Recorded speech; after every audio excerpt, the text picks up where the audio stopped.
Fear has a nasty habit of getting in the way. It can hold you back from pursuing your dreams. It can convince you that you're not good enough. It can also stop you from doing the right thing, which is why fear doesn't mix particularly well with living a life of faith. C.S. Lewis cleverly suggested that when Christians become too focused on the afterlife, they become of no earthly use. It's as if some people misinterpret the commands of Jesus about living in the world, but not of the world.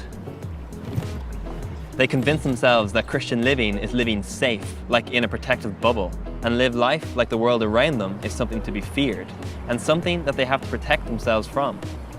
The problem with this kind of understanding is that it keeps life out, people out, and robs us from our ability to make a difference.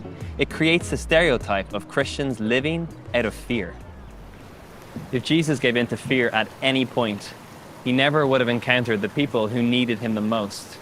Or he never would have stood up for the voiceless against the religious leaders. Or he never would have traveled to Jerusalem knowing that he was walking to his death. One of Jesus' disciples, John, wrote a powerful statement in one of his letters to the early church. He said, "There is no fear in love, but perfect love casts out fear." Now don't get me wrong, I'm not saying that being a Christian makes you immune to fear. But the more we begin to understand and trust in God's love for us, the less power fear has over us. The more we know we're loved, the less we're afraid to do the right thing, or the less we're afraid to fail or even be rejected.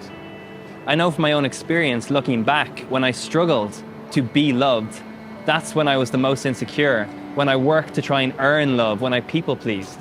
But as I grew in the security of God's love for me is when I became more confident, less afraid, more myself.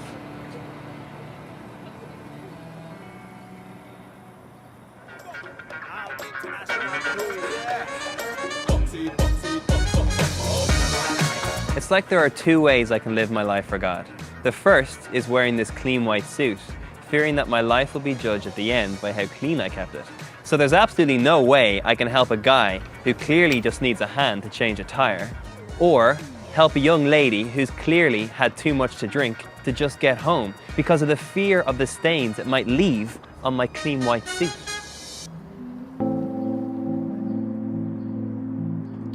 Or I can see my life as a light that is supposed to go to places where there is no light.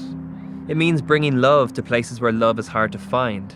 It means bringing hope to those who have lost hope, caring for those that others treat as invisible.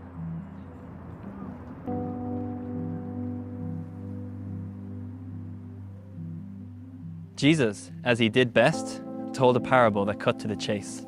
It's often called the Good Samaritan. It's about a man who's walking on a road like this from Jerusalem to Jericho. As he's walking, he gets ambushed by bandits. They take everything that he has and pretty much leave him for dead on the side of the road.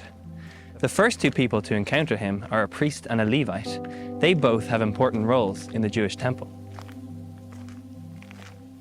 Rather than helping the man, they cross on the other side of the road, which is actually a joke on Jesus' part, because this road is well known as windy and narrow. There was no other side. The picture Jesus is painting is of these religious leaders either stepping over him or climbing around him. The reason they leave him there is because, as we discussed elsewhere, touching certain people like the sick, dead or dying would make one unclean and unable to enter the temple. In this story, living out their faith for them meant walking past the dying in order to stay clean and perform their religious duty. The next man to come along is the hero of the story. He is a Samaritan. Many Jews despised Samaritans because they did not live by the same religious rules. But instead of walking past the man, he helps him, tends to his wounds, delivers him to a local inn, and even pays for his medical care. For the priest and the Levite, their fear of getting their religious observance wrong actually stops them from loving. And it's when Christians misunderstand the Bible or Jesus' teaching, that's when things get messy and people become selfish. For the Samaritan, love is just how he lives. It's parables like these that dismantle the negative Christian stereotypes. And they remind me what following Jesus is supposed to be about. To live, like really fully live, not defined by fear, but out of love for for others.